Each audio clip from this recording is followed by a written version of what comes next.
We should also let you know that about 3 million Americans are still without power, even though it's down to about 400,000 in Florida. The further up you go, into South Carolina, North Carolina, Georgia, the more problems you have. Now, airports, by and large, are starting to reopen in Florida, but what reopens there gets shut down, and maybe for a while, in South Carolina, North Carolina. Not all of them.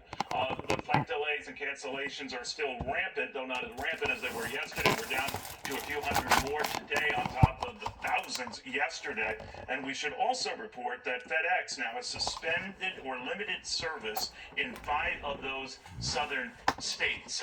Too dangerous to deliver packages. And then who do you deliver them to? Especially in Florida, where a good many of the homes were outright destroyed. Let's get the latest from Lawrence Walker. He's with the United Cajun Navy. These folks are remarkable because they try to help people who are desperate for any help at all. And you can see behind it right now in Keaton Beach, Florida, one of the direct hits of this storm. Just the impossible work he has ahead of him. Lawrence, how are things looking there today? Hey, good morning, Neil. Thanks for having me. Thank you. We're getting recovered here. As you said earlier, this storm was so huge. This area I'm in, from previous experience here, these houses were all built on stilts, maybe 15, 20 feet in the air. Very few survived the surge and the wind from this storm. The devastation is catastrophic. The fallen timber. We were here just over a year ago with Hurricane Idalia that also came through here, and so this is their third round, and it's been tough. Steenahatchee south of us is pretty hard. It's almost ceased to exist as well. You're doing the Lord's work, Lawrence, but I know you never take a bow for that yourself. But I'm just wondering, what do folks need right now? They need everything, especially Steenahatchee. Some of those people lost everything they had, everything. So we're a large organization. A lot of people don't know, who we are, what we do. We're a nonprofit, and right now we have teams in North Carolina. We've got teams in South Carolina, Georgia, and Florida. Actually, today, we're going to be starting coordinating airdrops with medicine and urgent supplies to a lot of assisted living facilities that are cut off in North Carolina and Tennessee. So the devastation from this storm is very widespread, and we're also spread out doing the best we can to help. And we're a nonprofit organization. We operate entirely on donations from corporations and private individuals as well. And you can find us on www.unitedcajunnavy.org. If you would like to volunteer, which we're always short of volunteers, anything from helping hand out supplies to running chainsaws. We have airboats, mud boats, anything you would like to volunteer, we're in need of it almost everywhere in this storm's path. Duly noted, Lawrence, and we're putting that up on our site as well. Lawrence Walker, the United Cajun Navy. If you want to help too, there are various ways you can do it, including through my company, through Fox itself. You can join Fox Forward support of recovery efforts following Hurricane Helene. Your donation enables the Red Cross to respond to, help people immediately recover from this disaster. So visit at redcross.org, Fox Forward, or scan the QR code on your screen to support these efforts. All of that is up on our website as well. Any help is good help. Congressman Jared Moskowitz, the Florida congressman, kind enough to join us now. Congressman, it is a mess. It could have been even a bigger mess, but what do you think thus far from what you've seen and heard? Well, thanks, Neil. Thanks for having me. Yeah, obviously, look, the original path thought it would be coming right over Tallahassee into a more populated area, and yes, that would have been worse, but I got to be honest, you're looking at the devastation in areas of Florida, Georgia, South Carolina, North Carolina, Tennessee.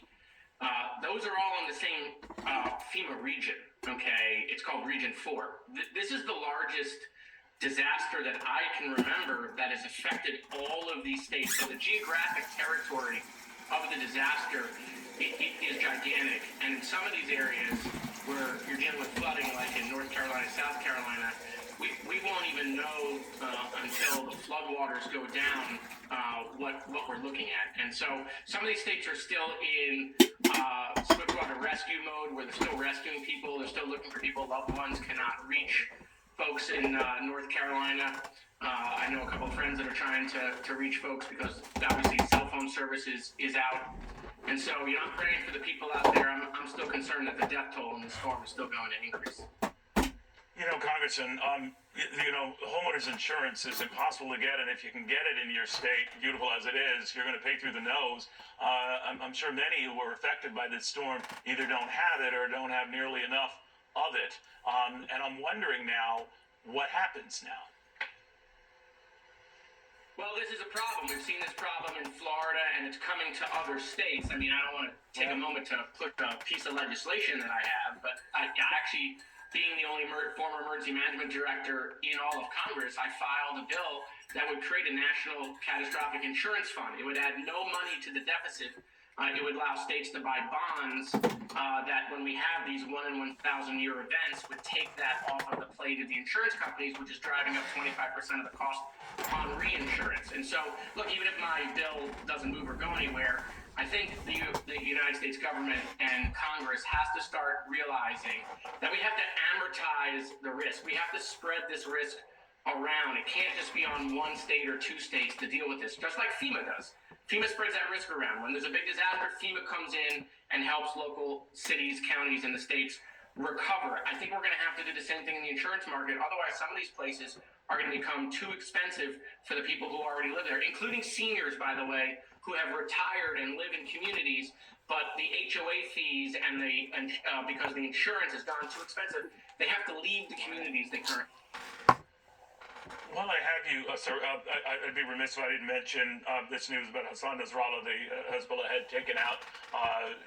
Hezbollah itself is an organization, and the Iranian president vowing revenge here. We've heard the Chinese foreign diplomat criticize the attack and that we have to get back to the peace process and a ceasefire. The Russian foreign minister, I don't know what Russian is for chutzpah here, saying we call on Israel to immediately cease hostilities. I was thinking what's going on in Ukraine, but that notwithstanding, what do you think? Well, I call on Russia to cease hostilities, so there we go. What I think is that Hassan Nasrallah is responsible for killing Americans, bombing embassies, and the world is a better place, that he's no longer in it. I think on October 7th, Israel looked like a soft target to a lot of the world, and even in the hours of the response, looked like a soft target. Israel has clearly made the decision they are no longer going to have these threats on the border with Hamas and Hezbollah. They're reinstalling deterrence to make sure that people don't mess with Israel and consider them a soft target. They're showing what their intelligence agencies can do. Obviously, I don't want regional war, and I'm hoping we don't get regional war. But now Iran has suffered two blows, one with Hamas being dismantled and one with the command structure of Hezbollah being dismantled. These are huge blows to Iran. That's good for the Middle East, and that's good for the world. And so, finally, we have the United Nations. Bibi was giving that speech, so finally we have the UN doing something good for the state of Israel in the last year. Congressman, thanks for taking the time. I know you're pretty busy with the storm and all these Israeli developments. Jared Moskowitz of the beautiful state of Florida, and it is a beautiful state, these storms notwithstanding. All right, very quickly, I want to pass along that Lloyd Austin, the defense secretary, has expressed full support for Israel's right to defend itself against these Iranian-backed terrorist groups, even though we made clear that the U.S. Did not have a heads up or was involved in the planning of those airstrikes on Hezbollah. We'll have more into this. Let's go forward here, please. But the two men at Trump Tower yesterday, and we Let's go forward, please.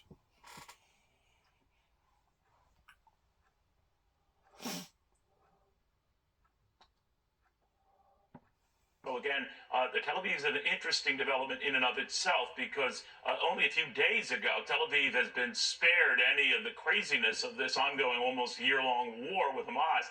And then Hezbollah had these missiles over Tel Aviv. That is where their Pentagon is headquartered. And the fact of the matter was that startled a lot of folks. In fact, we're told it was the impetus for Benjamin Netanyahu to take out this Hezbollah compound that has taken out the life of Hassan Nasrallah. In case you are counting saying there have been 100 targets hit. 100 Hezbollah targets hit, and at least 4 confidants of Nasrallah were among those killed. In case you're counting, and my math could be wrong, that is 9 Hezbollah operatives who are now dead as a result of these ongoing attacks. And I stress ongoing. More of this. No.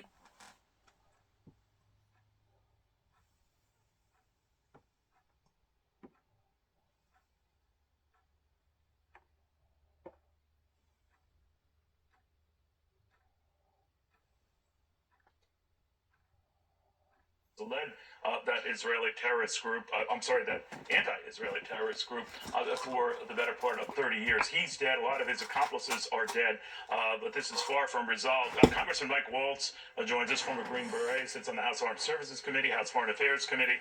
You know, it is interesting, right, Congressman, if this indeed is via, this latest threat is via Yemen, that would imply Houthi rebels here. So there are so many proxies to keep track of here. What do you make of this?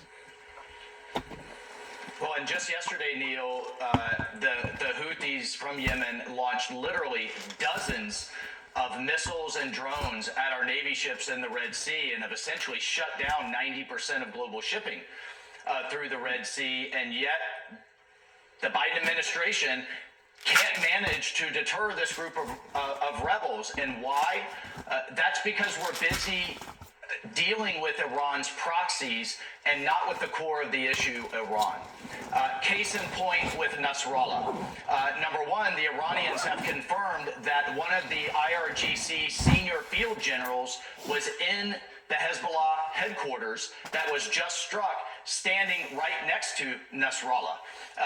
Point two, the Hezbollah is already kind of telegraphing that the replacement for Nasrallah, his son, is married to Iran's former field general. Soleimani is married to his daughter. So you want to, bottom line is Hezbollah, Nasrallah, all of these organizations are basically extensions of Iran.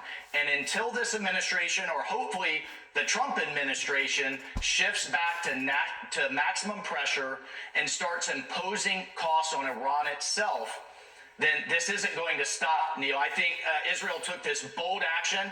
It bought itself some time. This will be a step towards getting its people, tens of thousands, Israeli citizens, back into their homes in northern Israel. But over the long term, until you deal with Iran, who does not want peace and right now is flush with cash, this isn't going to stop long term. Congressman, thank you very much. To that point, the Nasrallah killing is sending a clear message to our enemies. That from the Israeli Defense Chief after this. Me?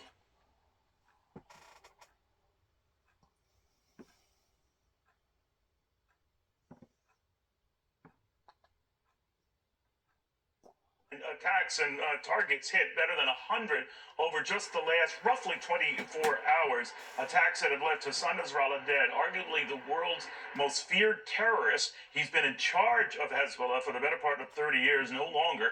He and a number of accomplices were taken out in this attack. That makes 9 top Hezbollah leaders who've been taken out in various airstrikes over the last couple of weeks right now. But again, this latest strike, we're learning that is targeting the likes of Tel Aviv and elsewhere and igniting these sirens that have been going off. Apparently they're coming from Yemen, and that would seem to indicate Houthi rebels that are certainly using that as their base of operations on American and other shipping interests from all over the world.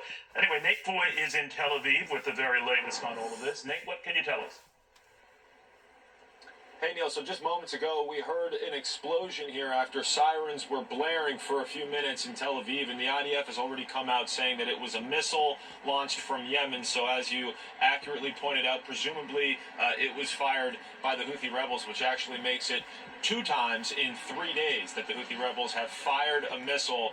2 days ago it was, or yesterday morning actually, so 2 days in a row, it was a ballistic missile that the Houthis launched here. We'll see exactly what kind of missile they launched today, but what you're seeing right now on your screen was the strike that killed Hassan Nasrallah, and this perhaps, Neil, is one of the first steps in retaliation. We've all been bracing for the response from Hezbollah and other Iranian-backed proxies.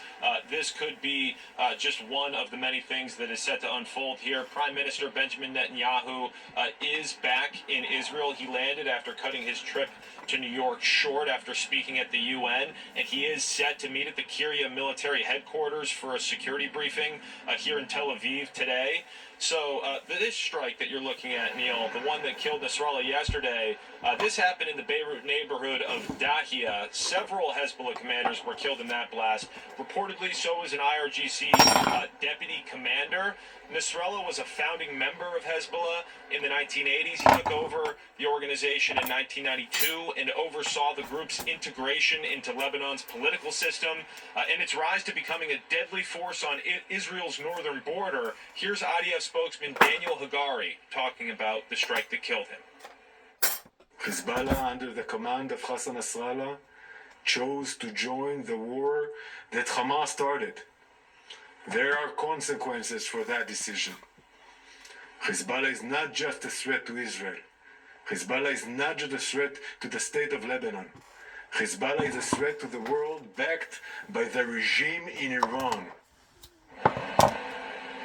And there were several other large explosions last night. Take a look at this next video, Neil. Israel took out several weapons facilities with more strikes in Beirut last night. They put out several messages beforehand in Arabic telling people to evacuate beforehand.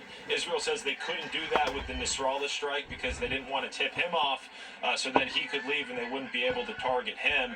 Take a look at this next video, Neil, as the airstrikes continue this morning, as the aerial campaign and the pressure that Israel is putting on its neighbor to the north continues. Israel says that it's hit 140 Hezbollah targets so far today.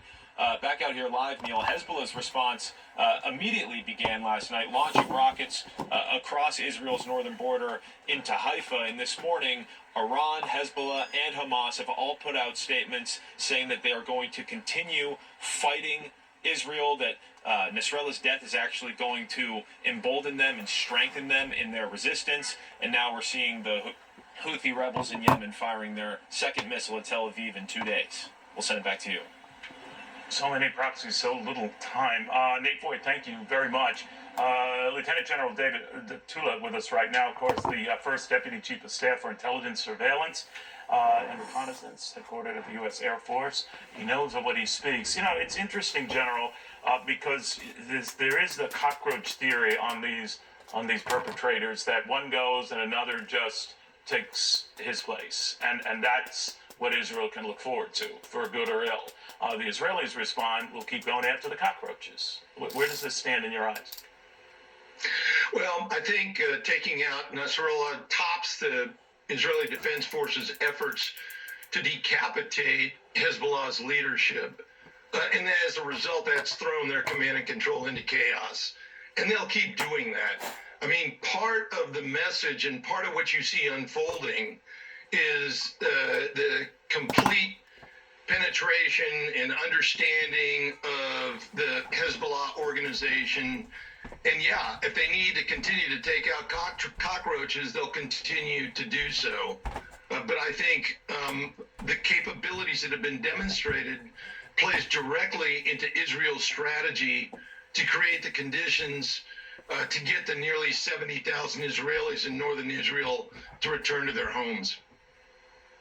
You know, you mentioned the Israelis, General, and already word has gone out for the entire country. I don't believe just limited to Tel Aviv or central Israel, to stop large gatherings of more than 1,000 people. So that would effectively close theaters, then that would be closing other large concert gatherings and the like. So Israel's prepared for anything and everything, isn't it? Well, it's a prudent measure in conjunction with their missile defense system, in anticipation of how Iran, Hezbollah, and Iran's other puppets, if you will, may respond. So, once again, it's appropriate.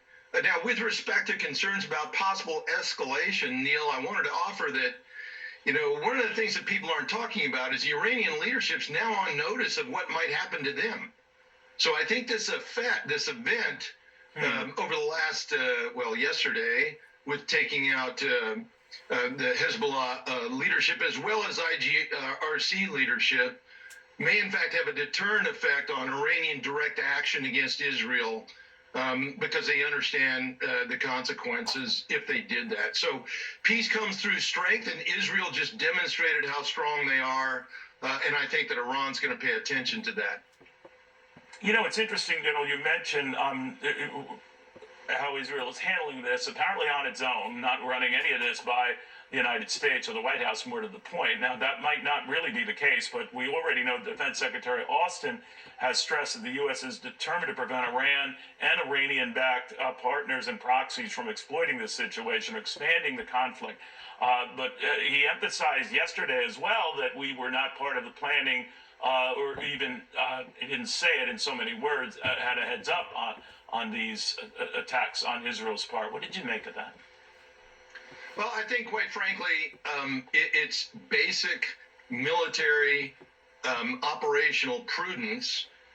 Clearly, any kind of a leak could eliminate or prevent what the Israeli Defense Forces were able to do yesterday. So it's simply a matter of achieving surprise and protecting all your moves in advance. And I wouldn't chalk it up to anything other than that. General, real quickly while I have you, no comments, and I've been sort of scouring the press, not only last night after my regular show, but preparing for this weekend show. Nothing from the likes of Saudi Arabia, Jordan, the UAE, some of the more moderate members of the Arab world who've, they might have been warning earlier in the week about Israel not expanding or threatening to expand the war, but that had more to do with ignoring calls for a ceasefire. But we forget that some of those countries, particularly Saudi Arabia, have serious issues with Iran, and that is put it mildly. And they might welcome all of this. What do you think? No, I think you put your finger on it, Neil. That's exactly right. Iran is absolutely a critical adversary of the GCC states, and they are more than happy to see Israel accomplish the objectives that it has and to deter Iran and put it into its place. Now, Neil, one more thing before I know you got to go, but let me also offer that recent IDF successes demonstrate the importance of having both a strong Air Force as well as an effective missile defense system and the options that they provide for nation security. Unfortunately, the United States Air Force has been allowed to atrophy to the extent that today we have the oldest and the smallest Air Force in our history, and our missile defenses are not adequate to meet the demands of our own national defense strategy. So reversing this situation's got to be a priority of the next administration, regardless of who gets elected. General, wise words all. I know you get tired of hearing this, General, but not only thank you for joining us, but thank you for your incredible service to this country. You're very modest about that. If it were me, I'd be crowing about it all the time. But thank you again. Very good singing. Have a great day. You too, General. Just to let you know, the wild card in all of this could be maybe the first evidence today, the role of Houthi rebels and the strike that is apparently coming from Yemen to target Israeli positions. Now, there's been a White House-led effort for quite some time to protect shipping interests in the region from these Houthi rebel attacks on commerce that have taken out a number of ships from Turkey, Norway, and all, make commerce in that region next to impossible, driving commerce in that region, at least on the seas, to virtually nothing. And we've got an armada in that neck of the woods. What's going on with that? Where and how has this failed us so? The reaction from the White House and our Lucas Tomlinson after this. Lowe's knows it's easier to make the right calls when you have the right team. CJ Stroud putting up points with My Lowe's Rewards. He is really clean.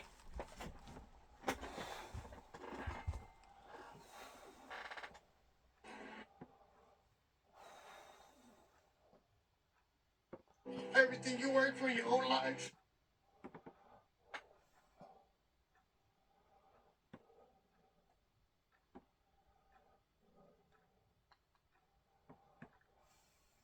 All right, we got updated figures just a few minutes ago of updated attacks in and around Beirut. I believe they're up to north of 150 of them. This is Tel Aviv right now, where a lot of folks are being told to take shelter on word that there are missiles coming from Yemen. That would be a Houthi stronghold. And in case you're marveling at all these various proxies that have no fine interest in Israel surviving any of this, the fact of the matter is we had built up a very big presence in that neighborhood. The U.S. has kept an increased military presence in the Middle East and increased that to 40,000 forces and at least a dozen warships. We've got 4 Air Force fighter jet squadrons spread across that region, both to protect allies and to serve as a deterrent there.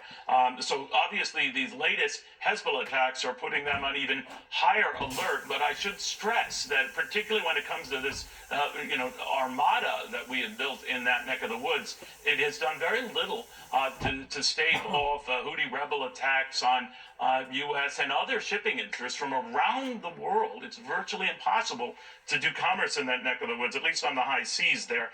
We've got Lucas Tomlinson at the White House right now. They're monitoring all of this very closely. Lucas, what can you tell us? Well, that's right, Neil. Those attacks by Iran's proxy forces in Yemen carried out another attack, this time on American warships. And if you don't mind putting that map back on there, we could go around the horn, if you will, in the Middle East. The Lincoln Strike Group is now on station. Those 2 guided missile destroyers down the bottom part of the screen, USS Stockdale, USS Spruance, they traveled through that narrow entrance to the Red Sea, the Bab el-Mandab Strait, and came under missile and drone attack, Neil. Nearly 24 were launched at the American warships. Thankfully, all the missiles were shot down. No doubt, what officials say is a big part of that is, of course, the prowess that the U.S. military has when it comes to missile defense. And last night, I was speaking over text to a retired U.S. Navy admiral who used to run that organization, the Missile Defense Agency, Vice Admiral James Searing, who told me, Neil, quote, "This outcome is now expected, U.S. warships shooting down incoming missiles. But recall critics for years said missile defense will never work, calling it a fool's errand. It would be a much different conversation tonight had we not maintained our commitment to this mission."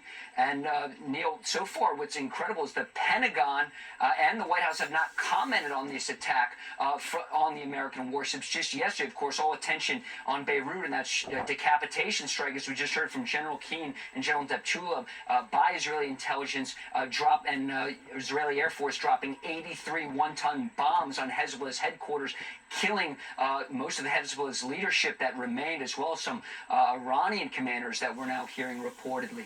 But it is notable, Neil, that so far the White House and the Pentagon have not issued any public statements about this attack on American warships. Of course, this has been happening now almost routinely since the October 7th attack. But Neil, just to put this in perspective, if a year ago we learned that American warships had come under a missile attack, that would have been huge news. And as we heard earlier from Congressman Waltz, 90% of commercial shipping has left the Red Sea. They don't transit through there anymore, go through the Suez Canal. They now go around Africa. This is something we're monitoring and also monitoring to see if there's going to be any U.S. response to that brazen action by Iran's proxy groups, Neil. Well done and well reported, my friend Lucas Tomlinson at that. And to Lucas's point, that costs a lot of money when you have to reroute a cargo container ship, whatever, Maersk and some of these others that are very big in that neck of the woods. When you do that, that's about $1 million more to get that puppy to go to its destination. And even getting to that destination is tough, even if you can find ways around that. And those costs are passed along to the folks who have stuff on that ship, as well as those who receive stuff from that ship. It's big, serious stuff. All right, in the meantime here, bring you up to date, not only on this latest expanded attack on Beirut and taking out yet another terrorist bigwig in the region, but how that could play into twin appearances on the part of presidential candidates today, Donald Trump and Kamala Harris. We're on that after this.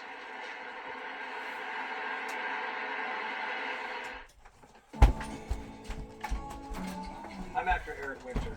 Playing at a cop on TV and tracking bad guys is fun and games, but now I understand the challenges. A lot of BS going on. Just a few.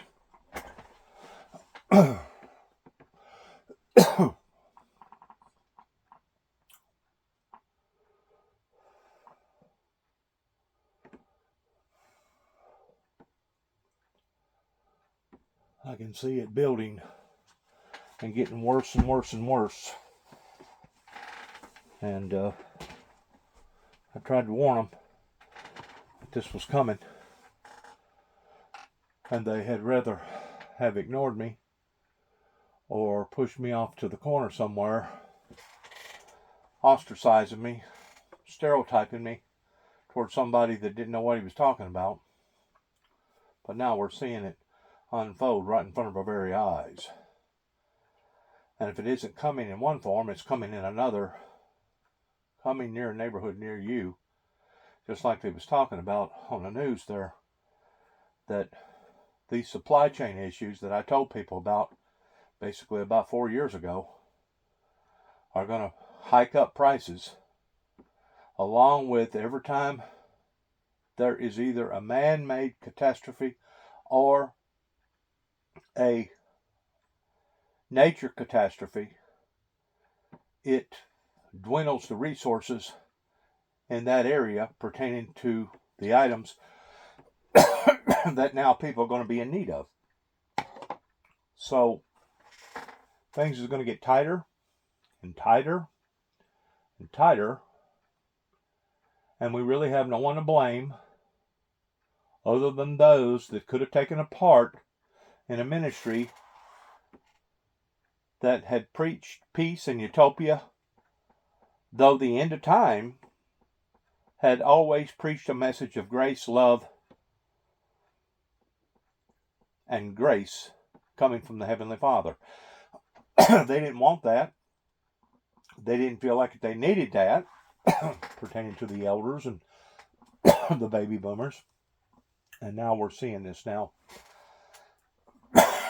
basically come to a head, just like the Bible talks about, that it would be as the noise of thunder, one of the beast in Revelation chapter 6, regarding the opening of the first seal, said, "Come and see."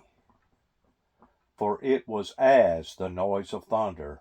Whenever it comes to the thunderous events that's going on right now worldwide, I don't know how that it could get much any louder than what it is right now. Other than maybe if a nuclear bomb went off. If a nuclear bomb went off somewhere, it would sure enough be a thunderous event. But these are all events, little events that are leading to the big event. And I still wonder, in the back of my mind, what is the main event? What is going to have to happen before it basically turns people around in recognizing that if we don't go back to God, we are on our way right now to Great Tribulation. I just got through talking to Mr. Daniel Stewart a while ago, just north of Robbinsville, North Carolina, about 3,000 feet above sea level. They're around the Snowbird. And I talked to his wife. I didn't talk to him. And the fact of the matter is, the problems over in North Carolina and Eastern Tennessee are probably unlike any time that we've ever seen regarding the flooding. And it's not just the flooding. They've had flooding before. But, you know, whenever you have flooding in the 1800s, and there's about less than a third of the population, and you didn't have the road structure, you didn't have all the other amenities that we have today, that flood back then was bad, but it wasn't near as bad as what is affecting people's lives today. So whenever you get to looking at the natural catastrophes as well as the man-made catastrophes, we are being bombarded right now by catastrophe after catastrophe that is only leading to the destruction of humanity. And I still have a tendency of believing that that's what they want here in Northwest Tennessee. That way they won't have to give an account for the things that they should have done that they didn't do, or the things that they did do that they shouldn't have done. Looking at the law enforcement here, it's just one catastrophe after another that is leading to where we are right now, of, like I said, every time that there is an event, it diminishes the resources.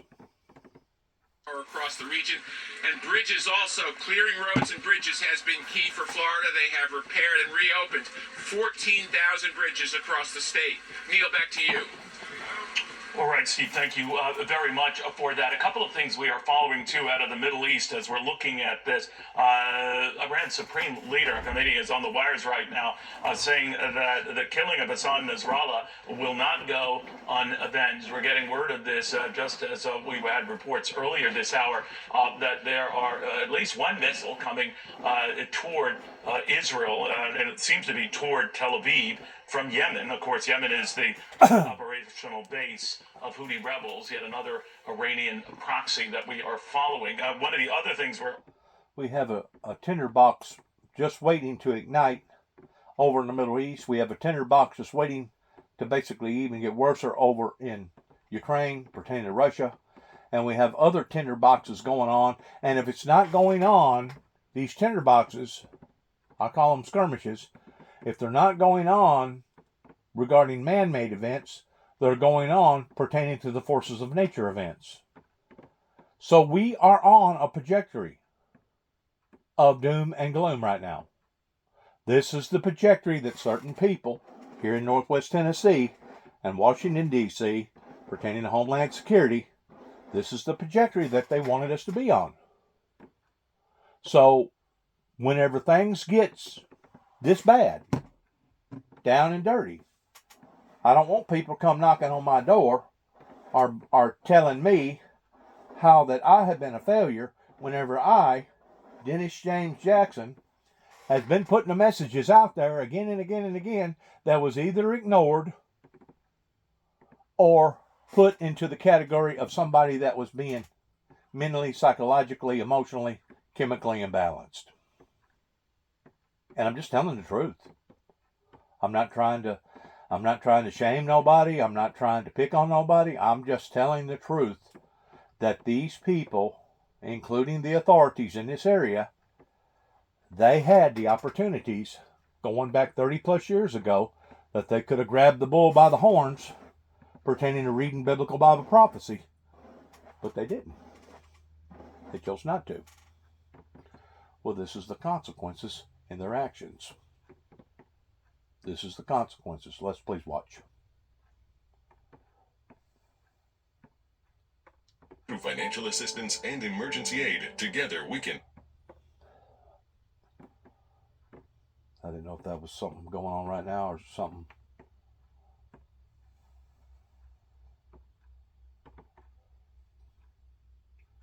It's only going to get worse before it gets better. But the only way it's going to get better is that people are going to have to unite, and we're going to have to pull together, spiritually speaking, regarding all this.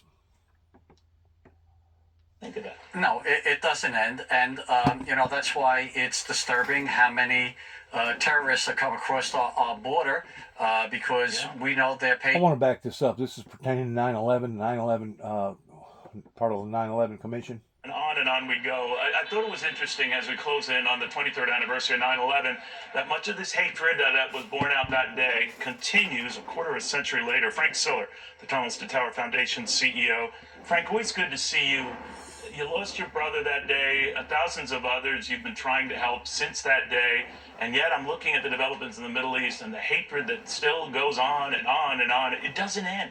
What do you think of that? No, it doesn't end. And, that's why it's disturbing how many terrorists have come across our border because we know they're patient and one day they're going to do something. They don't care how many they killed. The more they kill, the happier they are.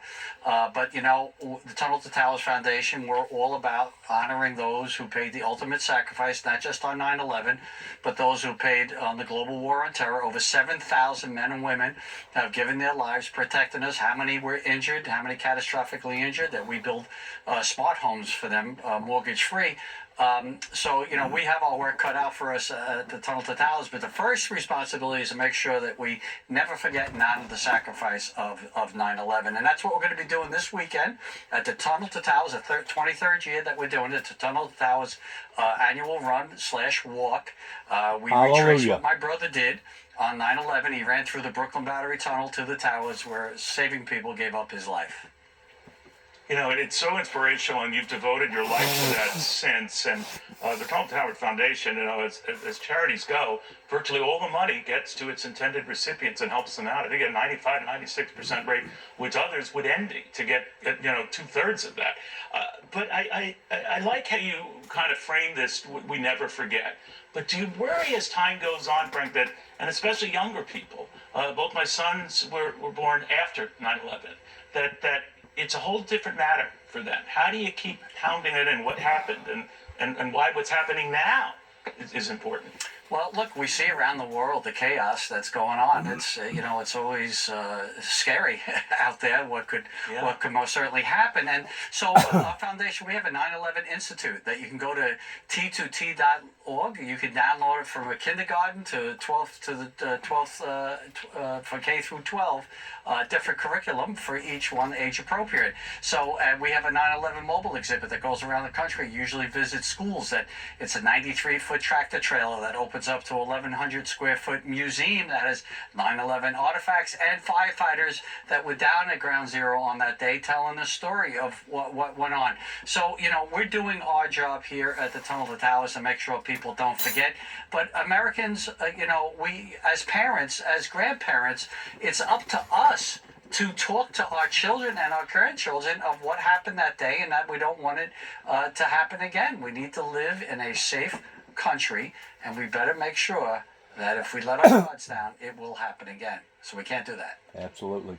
Do you worry that it will happen again? Of course I do. I do worry about it because I see how it affected 3,000 families and then another 7,000 families that went out and died in the global war of terror. And it could be, you know, 5 times, 13 times, 20 times the amount of people, you know, if it becomes in a bigger conflict. So, yes, I worry about it. But, you know, we stay, Tunnel to Towers Foundation, we're going to stay focused on taking care of any first responder, any Gold Star family that dies on the line of duty and leaves a young family behind. We're going to give them a mortgage-free home. We're going to take care of catastrophically injured service members, and we're going to honor them all and make sure we never forget. And you help us do that all the time, Neil. Thank you for that.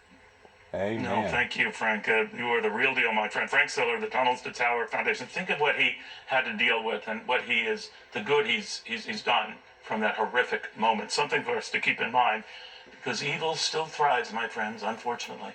That'll do it for us. But yes, it does. Evil still thrives. It still sticks its head out from time to time, a little more so in other eras than it does in other eras, but it's still out there and it's still roaring full blast like we're seeing right now on TV. Death of Nasrallah. There are also reports of Iran now threatening to send ground forces into Lebanon and Syria. The IDF won't respond to that directly, but did say that Israel has already proven it can defend against Iranian attacks. U.S. Defense Secretary Lloyd Austin spoke with his Israeli counterpart, Defense Minister Galant, and said that the U.S. is determined to keep the Iranian proxies from exploiting or expanding this conflict. Griff? Mike, we're hearing, you know, and seeing these continuing airstrikes. Do we have any sense for whether this is going to be the norm for the immediate time being? Well, it's very interesting, Griff, that this really is an air campaign based on intelligence. And I say that because the Israeli aircraft are unopposed in the sky. There are said to be some Hezbollah surface-to-air defenses, but so far we haven't seen them at least be effective if they've been fired at all. So it's really up to the Israelis to have enough targets to start to keep taking out the missile storage points, the weapons storage points, the launchers on the ground. The difficulty that they have, one, is to develop the targets, and two, just to handle the massive volume of weaponry that is in the south of Lebanon. The reports are 150,000 rockets, so it's a lot of targets between now and then, and they're said to have taken out about 2,500 so far. And Mike, as our viewers look live at our images we can give you of Beirut a little after 7 p.m. local time, what is the sense, the mood on the ground there in Haifa where you are and elsewhere in Israel? In the north of Israel, you have people who are quite pleased that this has happened. You have people who have been very impatient with the last year that they've been driven from their homes. And there was a lot of pressure politically on particularly Benjamin Netanyahu, but the upper echelons of Israel's government to do something firm and robust to make sure that this rocket fire would stop. Clearly, there has been consequences, but the people here in the north of Israel wanted this war because they want to return to their homes. You've got about 60,000 people who've been forced out of their homes. Now, if you cross the border and you get into Lebanon, you have people who are horrified at the strength of the Israeli campaign and the tremendous amount of collateral damage. When you fire into a neighborhood like the Dahya, there's always going to be collateral damage. You've seen the video and the size of those explosions. We really don't have good figures right now for how extensive the collateral damage is, but there will be significant civilian deaths and injuries. Griff? Mike Tobin live in Haifa, Israel, starting things off for us. Mike, we'll be checking in with you throughout the next 2 hours as things develop there. Mike, thank you. Anita? So, Griff, in other news, Vice President Kamala Harris is We're going to go forward here.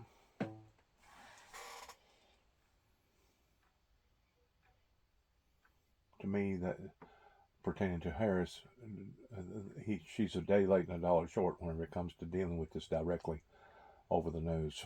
Damage. Desperate for help quickly. The cleanup is going to be tougher now with this steady rain coming down. Initial estimates put the damage at more than $15 billion. Griff, back to you. It's going to take a long time to clean that up. Steve Harrigan, live for us in Gulfport. Steve, thank you. Anita? Well, the devastation Hurricane Helene left behind has a community from Madera Beach, Florida, banding together to rescue and get supplies for neighbors and strangers. For more on these efforts, let's bring in the owner of Salty Dog Charters, Celia Litchfield. Celia, thank you so much for joining us today. Really appreciate it. I understand that you and your husband have been extremely busy, not so much looking after yourselves, but looking after others. You have a charter boat company, and how have you been able to put that to use to help other people? Hi, yeah, thank you for having me. My husband is the captain of this company, and he is out right now. We have hundreds of calls. I made a Facebook post yesterday morning saying that we could go dunk our boats, and it has turned into hundreds of calls calling. I have him at a condo right now that has 50 elderly people trapped in it. They have no food, no water. I'm currently sitting at Bay Pines Bait and Tackle Shop, and I have a band of fishing companies here, and we are collecting donations. We are getting them to the boats, and then we...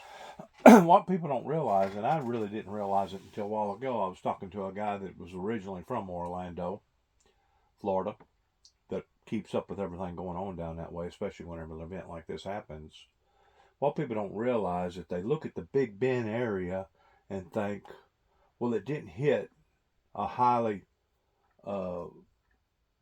resident area, and because of it, it wasn't as bad as what it could have been. Well, that's true in one aspect, but what we don't realize is that the storm was over 800 miles wide, and whenever it come up through the Big Bend area, it didn't just affect the Big Bend area. It affected everything from basically the northern part of Florida all the way down to the very bottom end of Florida, and some places down towards Cedar Creek and other places. Anybody that was close to a creek or a river or a spillway or whatever, that water, it was so much of it pertaining to the surge, basically pushed up inland, and whenever it done that, it caused massive flooding in areas that had never been flooded, because it was so big. It was the velocity of it. My friend that I got to talking to said that he had a friend that was basically about 3 miles inland from the actual coast, but his house wound up getting flooded about chest high because he was next to one of those creeks or one of those low-lying areas that basically put the hurt on him. So whenever you get to looking at Florida and Florida alone, we ain't talking about Georgia, we ain't talking about South Carolina, North Carolina, or Tennessee. We're just talking about Florida and Florida alone. The damage is humongous that they're only just now starting to figure out just exactly the extent of the damage. Because like I said, if you was in anywhere close to a creek, a river, a spillway, a corridor that was going into that river or going into the Gulf, all that water pushed up into that, and whenever it did, it caused flooding like you wouldn't believe. Same thing happened basically with Katrina. Whenever Katrina hit, it was pushing water up into the spillways and up into the creek beds that ordinarily may have, you know, let's say it got 4 or 5 foot of water, just enough where you can get your boat in and out and go to the Gulf if you wanted to. It was causing water to basically come 15 foot high, and anybody that was close to a creek basically got flooded. And that went on in Katrina for about, I'm going to say probably 12 to 15 miles of people that was wound up getting completely flooded because they was in the wrong place at the wrong time. That's in addition to all the wind damage. We're just talking about water damage here. So whenever you try to put a price tag on it, the $15 billion price tag pertaining to this storm, I'm going to say that would just be in Florida and Florida alone, and it would probably exceed that because of the price of everything, of real estate, and how much it costs now to replace the very items that you at one time had for this amount of money. Now it's going to cost this amount of money. And every time that happens, either on a forces of Mother Nature scale or a man-made scale, it diminishes the resources. Everything is based around supply and demand. Whenever you got less of a demand, prices ain't so bad. But whenever you got more of a demand and you got less of the resources, the prices go up. Just like whenever he was talking about having to go around the Horn of Africa now, with it costing basically at least $1 million per unit. That's going to make those TVs go up, possibly $10, $12, $20 a piece. That's going to make all them other items that you ordinarily get for a cheaper price, it's going to make them go up. It's going to make everything go up. And it goes back to what I tried to tell people about the supply chains being disrupted in these last days. And if they're not disrupted in one way, they're disrupted in another. Just like whenever the bridge hit up there towards Washington, D.C., that caused disruptions in the supply chain, and because of it, prices went up. They talk about these businesses that's gouging. A lot of them are doing that just because of greed, but some of them are doing that just to be able to hang on. That way they don't have to declare bankruptcy. That way they can order another shipment of whatever that they sell, because they know that whenever they get that shipment in, that shipment's going to be higher. It ain't going to be less expensive. It's going to be more expensive. So whenever you get hit by these higher prices, it's not just the food chain. It's everything from A to Z. Are distributing out. There's no access to the barrier islands. They're thinking it's going to be over a week before anybody can get out there. The sand is 4 foot high on the roads. The devastation here has been awful, and those people unfortunately didn't think that this was going to hit as hard as it was, since it was so far off the coast. And not a lot of people took it seriously. And the one time that nobody did take it seriously and a lot of people stayed back, I'd probably say thousands of people stayed back. And you know, it's unfortunate, and a lot of people have lost their homes, their livelihoods. Our small businesses are wrecked. John's Pass is completely wrecked. Now, I was told yesterday by the Weather Channel, some media, newscaster that the reason why that they jacked it up to a Category 4 hurricane wasn't necessarily because it was compassing winds of 140 mile an hour. I think the winds was somewhere around 120 mile an hour up above that actually they didn't catch, but about 100 mile an hour winds down here, which ordinarily would have categorized it as a Category 3. But the reason why that they jacked it up the way that they did was because of the humongous, how big that it was. 800 mile wide storm. Whenever you have 800 miles, there's really no way of escaping the clinches of that in one form or other, even if it didn't do nothing but tear off a few shingles or tear up a few limbs off your house, providing that you was lucky enough that that's all that happened. So many of them people live coastal, or there's corridors going into the water, the main water gulf, that will cause those rivers and creeks and spillways to rise whenever something like this occurs, and that's what got them.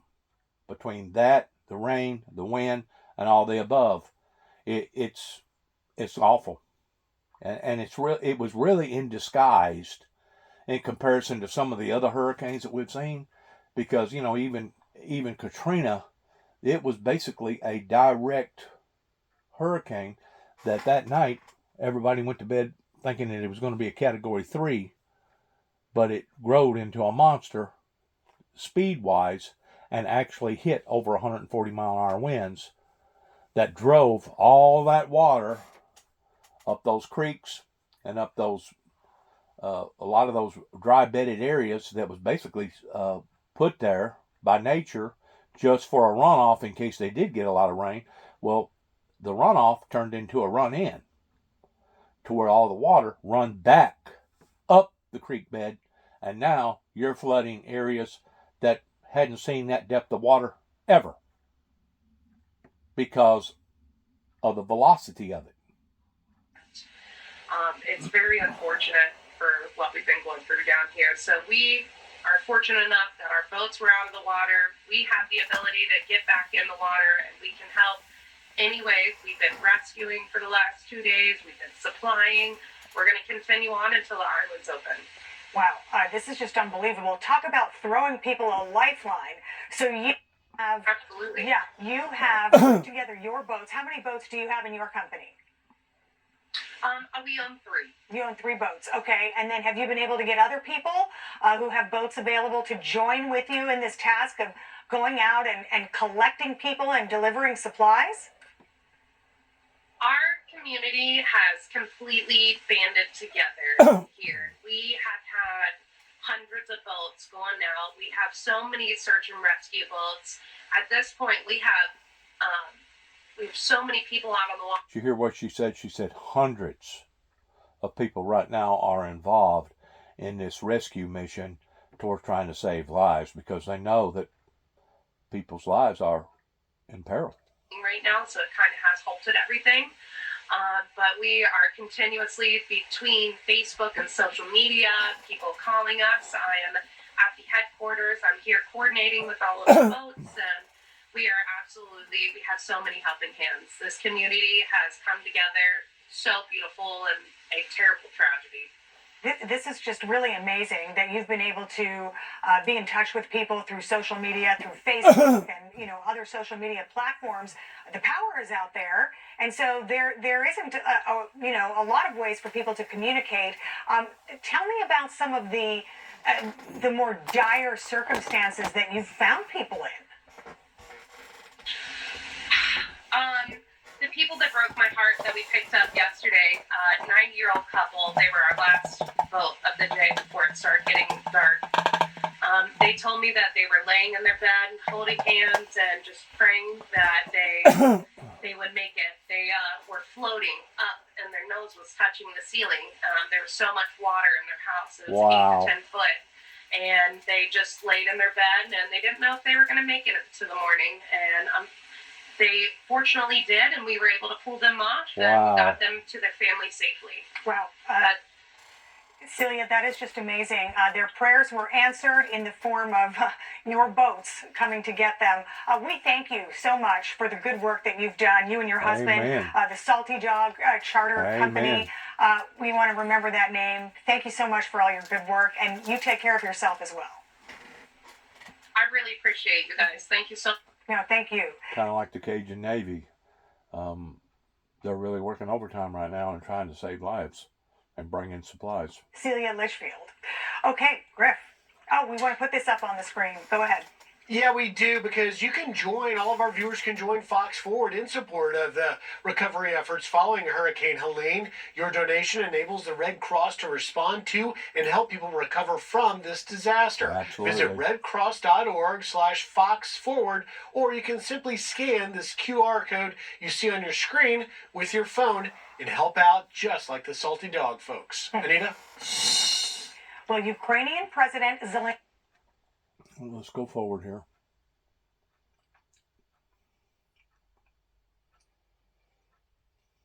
We're going to touch base again, if we can, on some more of the storm up in North Carolina, eastern Tennessee, if we can.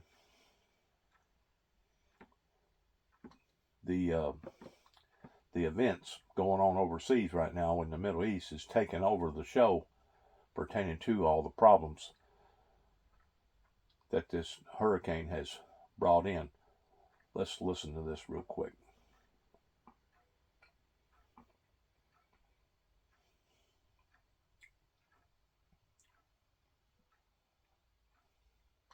(800-279-70).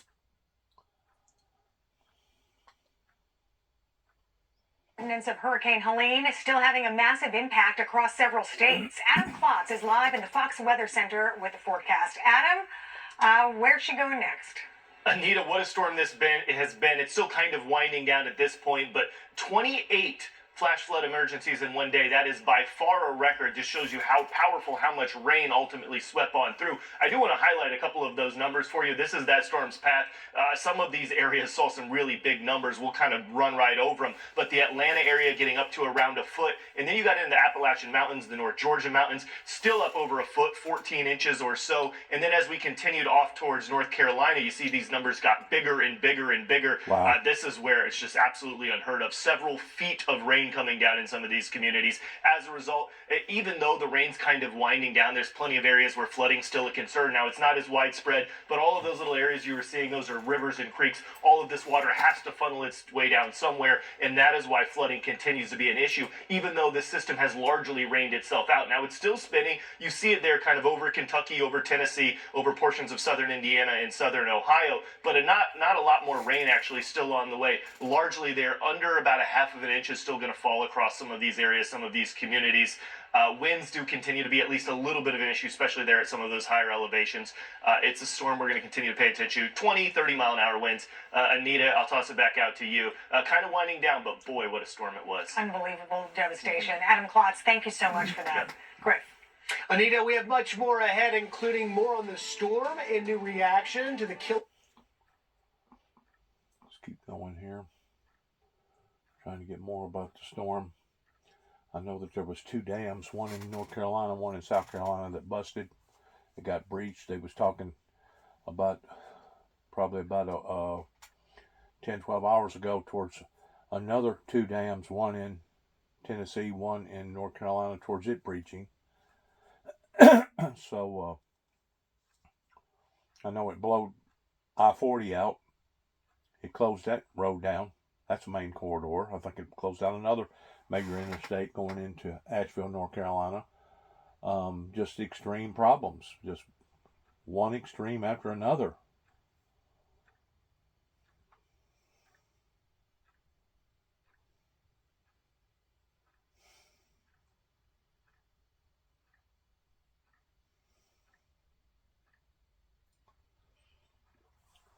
My friend that I talked to, Daniel Stewart, up around Snowbird, North Carolina, which is just, I guess, be east of Robinsonville, North Carolina. She said that all their internet was out and that it was next to impossible to be able to communicate because without the internet, basically your phone service ends They did have a landline. That's the only reason why that I got to talk to her as much as I did regarding them still having a landline. Most people don't have a landline no more.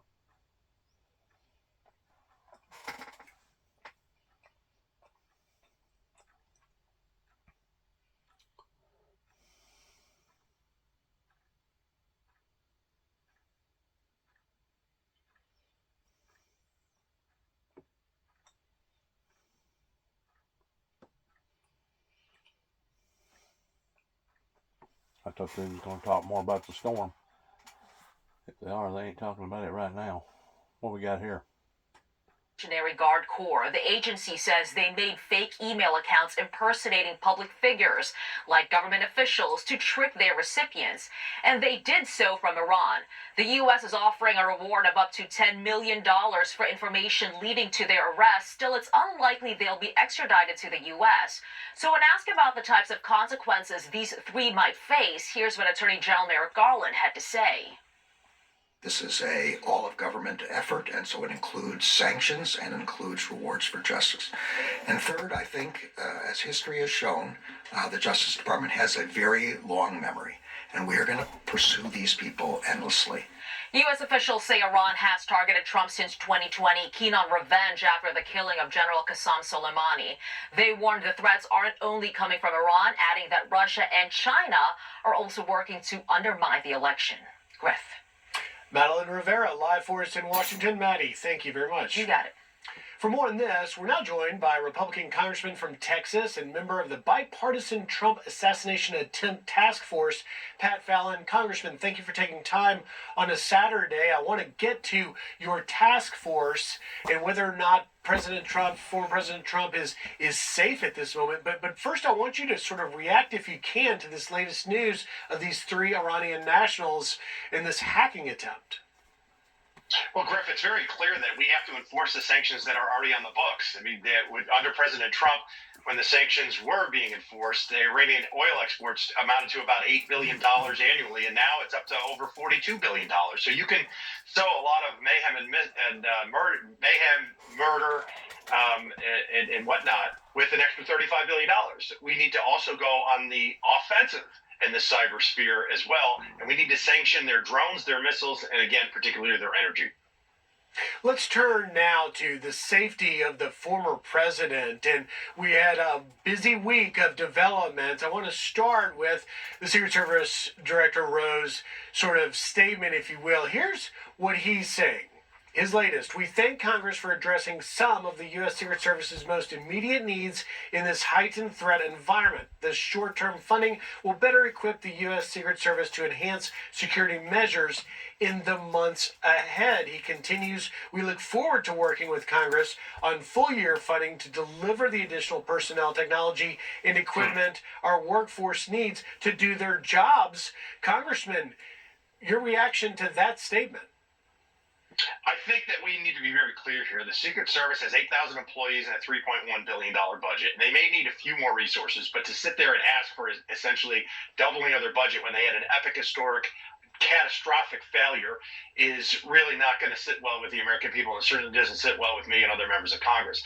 It wouldn't have cost them anything, Griff, to have surrounded the AGR building in Butler, Pennsylvania with local law enforcement. It would have cost very little to put cameras on the roof, or that, for that matter, local law enforcement on the roof, or had one command post in that too, or station somebody on the water tower. There were 9 different things they could have done to prevent what happened in Butler, and they chose not to do them, and almost none of them cost any money, and some cost just a teeny little fraction. So they need to embrace technology. From the whistleblowers that I've talked to within the Secret Service and those that are recently retired, they say they simply need to spend the money that they have more efficiently.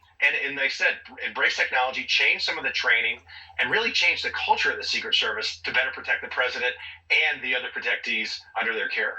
And Congressman, I would add one more to your list. I mean, it was just a startling revelations of failures. One that stood out to me was the lack of radio communications between the local law enforcement and the Secret Service. I want to play for our listeners just a snippet from one of the Butler Emergency Services people. Here, listen to this. I do not believe they could hear us at all. They did not have a radio from us, and we did not have a radio from them. So in the local command post, there was no way for us to hear any of the Secret Service radio traffic. Congressman, they're not talking to each other as former President Trump now heads back to Butler. The big question is, are you confident about his safety? I think he's when his second trip to Butler, he'll be safer. But we need to. This is a zero fail mission, Griff. And the fact that we're talking about in 2024, they can't employ radios where it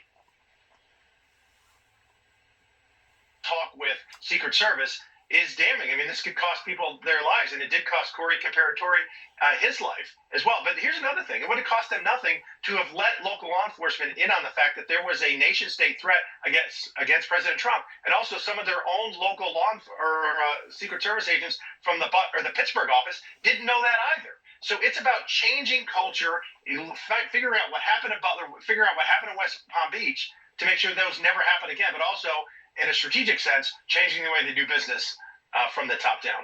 And just in the last 30 seconds or so I've got, Congressman, I want to ask you, it's not nothing that we've learned that the former President Trump's Wisconsin event today moved inside because of what appears to be a shortage of resources for Secret Service.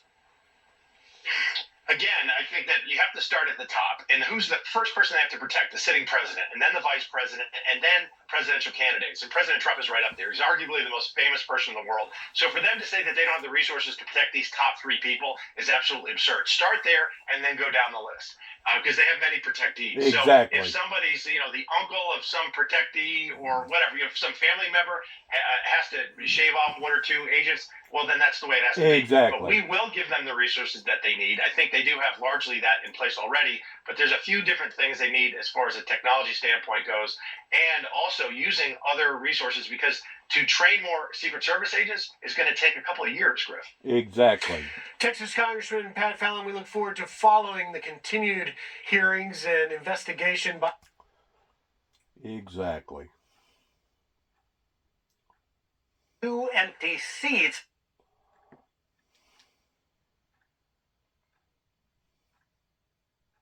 No great love for Hezbollah at all, and I've been to Beirut.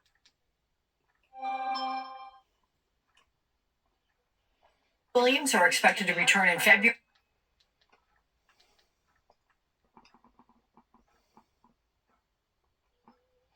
$19.21p, highest mintage. Officials were concerned.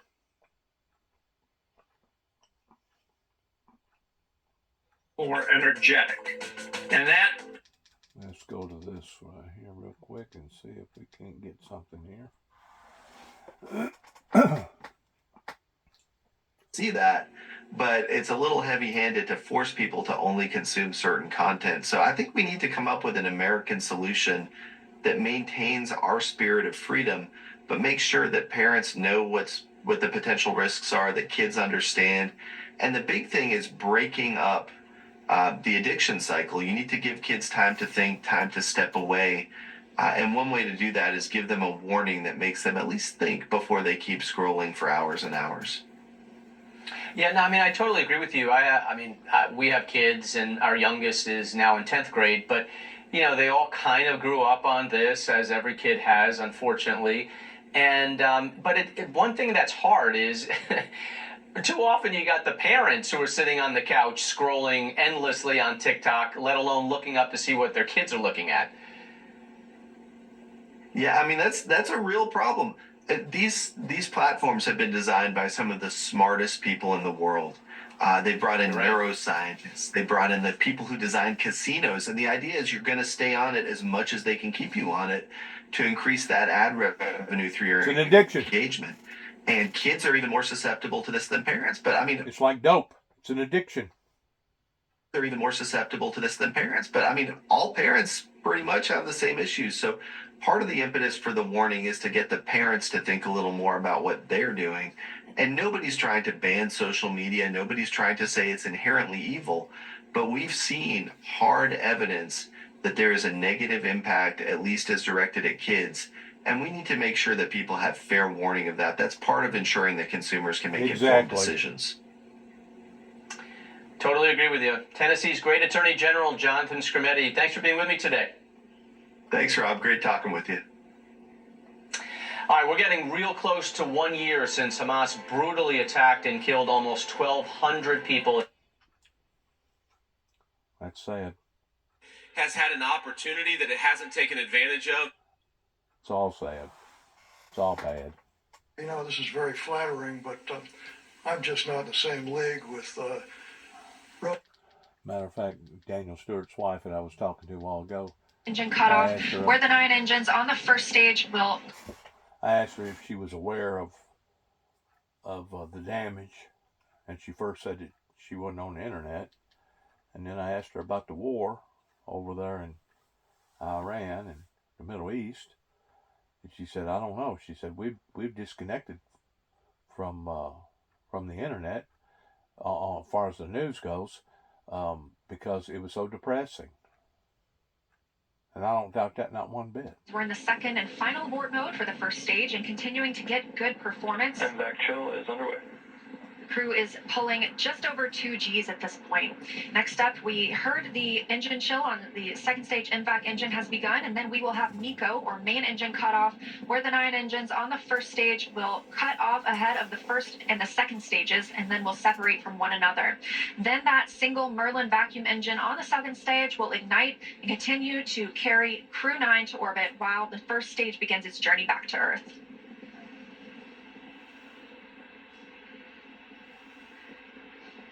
Two minutes in. Probably costing about $5,000 a second for fuel being burned up and getting that rocket up in the space. Anita, we will let this rocket go up and get Butch and Sunny. Yeah, beautiful. Chlorophyll becomes less dominant, then other pigments come into play. Those pigments.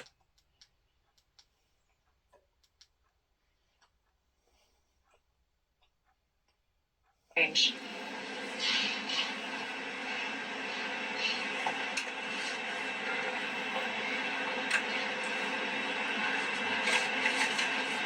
So again, this is Crew 9 headed to the International Space As our Station. first stage makes its way back to Earth, we are tracking a landing attempt today at landing zone 1, not too far from where we lifted off in Cape Canaveral, Florida. That's the booster rocket they're talking about there. Nominal trajectory. Confirmation here that both cameras are on nominal So Commander Nick Hague is the American who's now in charge of Crew 9, and the Russian on board is Alexander Gorbanov. Fascinating that the Americans and the Russians continue to cooperate in their space programs, despite open hostility as it relates to Ukraine, and of course the open threats of nuclear action by Vladimir Putin. They are scheduled to dock with the International Space Station tomorrow, 5:30 p.m. Eastern Time, and that's when you will see these two who are on Crew 9 meet up with the crew that's been on the space station since June. Sonny Williams and Butch Wilmore, who thought they were going up for 10 days on a Boeing Starliner spaceship back in June, but they've been there ever since because NASA was concerned that Starliner wasn't safe to bring them home. Starliner did return without them, safely landing in New Mexico, but Butch and Sonny will be on board the station until February. And Alex, rather interesting, Sonny Williams has now been named the space station commander. So a long stay that she wasn't expecting, and now she's in charge of the entire space station as Crew 9 now will approach the space station, docking tomorrow at, again, 5:30 or so Eastern Time. That is a very cool factoid. Has a woman ever been the commander of the space station? Oh, yeah? Oh, yes, several. That's not uncommon. You know, I'll tell you what, NASA is a total equal opportunity employer and empowering everybody. So, yes, absolutely. We've had previous commanders who are women. Yeah. Hey, look to the left of yourself if you're able to see return there. So how high up are they, and what are we exactly seeing? That's live, I presume, correct? Yeah. So you're looking at the booster rocket that is coming back down to Earth. This is the signature trademark move of SpaceX, right? They reuse the booster. booster, which makes this far more economical as a way to get to space as opposed to fire up on the rocket and then the rocket falls into the ocean and never to be seen again. So SpaceX is reusing the boosters. That booster is coming back down. It will land on the pad at the Kennedy Space Center, or Cape Canaveral, I should say, and then they will be able to use it yet again. To your question about how high up they are, 260 miles above the Earth is where they will eventually head, and then they will intersect with the space station, traveling at more than 17,000 miles per hour. But there you go, the booster. Boy, this never fails to impress as the booster comes back down to Earth with a sonic boom. And if you've ever been at the Kennedy Space Center when the booster is coming back down to Earth, it is loud as it comes in and then makes a picture-perfect landing. Usually, look at that shot. Usually picture perfect right on the pad. Let's just take a listen and watch as they do it. Boost back burn followed shortly thereafter by the entry burn. The entry burn is used by Falcon 9 to slow the vehicle down before it reaches the denser parts of the Earth's atmosphere. Dragon, SpaceX, nominal trajectory. Nominal trajectory is there for mission control. No one else. No one else does this, Alex. No other That entry burn is, of course, followed by the landing burn, during which time we'll light three of the Merlin engines on board the first stage. And we expect to see that landing burn just about a minute before we expect Dragon to be inserted into orbit.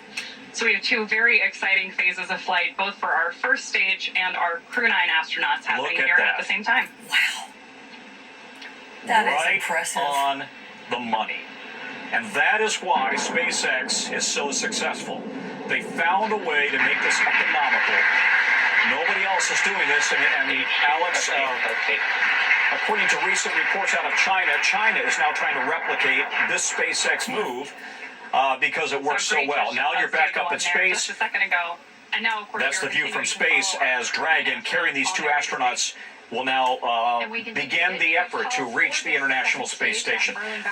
So this is all part of this effort, which, of course, has been a big black eye for Boeing after Starliner. NASA did not feel comfortable putting Butch Wilmore and Sonny Williams on Starliner to come back home, instead relying on SpaceX, the arch rival, to actually come in and take them home eventually.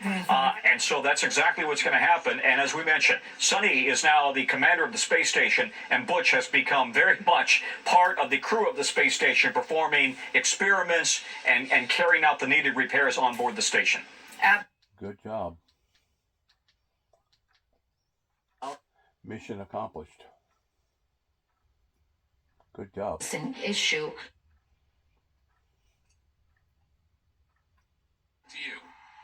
Steve Harrigan, live for us in Gulfport, Florida, with scenes of absolute devastation. Steve, thank you. Anita?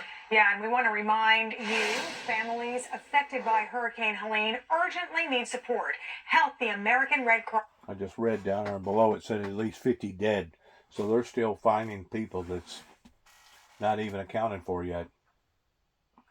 And I'm pretty sure that probably covers the whole 5 states that it affected. Meanwhile, Vice President Kamala Harris visiting the southern border as ICE... Menus are convenient. If one life gets taken over a storm, that's one life too many. Absolutely free. One life too many. They're already there. Well, it looks like this is pretty well going to end this particular recording here. I want to thank all my viewers. Good luck to all of us as we're ending this cycle of catastrophe after catastrophe after catastrophe. There is no place in Iran that the long arm of Israel cannot reach.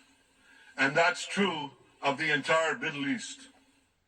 So, Ruthie, we know the UN is overwhelmingly anti-Israel, pro-Palestine, but did Netanyahu prove his point here that they're not backing down from Iran and its proxies? Oh, absolutely. But I think it's really interesting because in retrospect, it makes it even all the more significant that he said that, because while he was talking, he knew what was about to happen. Okay, if this hadn't happened, what you could say is, well, it's pretty boilerplate. He has always warned Iran. He's always warned the UN and Congress that Iran is the greatest threat. But now, in retrospect, we can see what he actually meant, that it was literal, not just figurative. And it sent a very powerful message. And by the way, I also always agree with Thane. I would like to return the compliment to him. And I also just would like to add one thing. Everybody in the world who is a victim of Iran has been celebrating this assassination.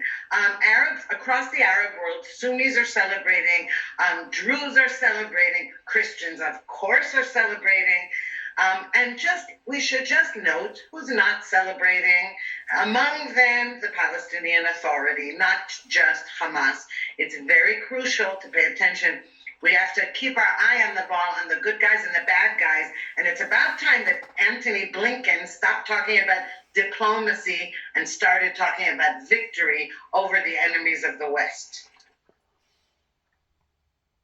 And like I said a while ago, one life being taken either by humanity or by storms is one life too many. The human value of life will never lose its significance and how valuable, especially an innocent life, especially somebody's life that got taken that shouldn't have been taken. Now, whenever you're talking about the enemy, whenever you're talking about cruel, indifferent monsters out there, whenever you're talking about somebody that's already taken other innocent lives, well, then now you're talking on a different level. But it's just unbelievable of what I'm seeing right now that is in the trajectory of total annihilation. And like I said, if it isn't happening on the forces of nature, because they rescued, I know, 50 people yesterday off of a hospital, maybe more than that was basically at the point of total destruction whenever a dam broke. And then another dam broke, and now they're saying that 2 more other dams are at the point of breaking. I don't know if that's gotten any better or not. Hopefully it has. But whenever you're talking about whole towns being basically destroyed, you're destroying life. You ain't just destroying property, you're destroying life. You're destroying habitats where humans and animals and birds and etc. used to live. None of this is good. None of this is good.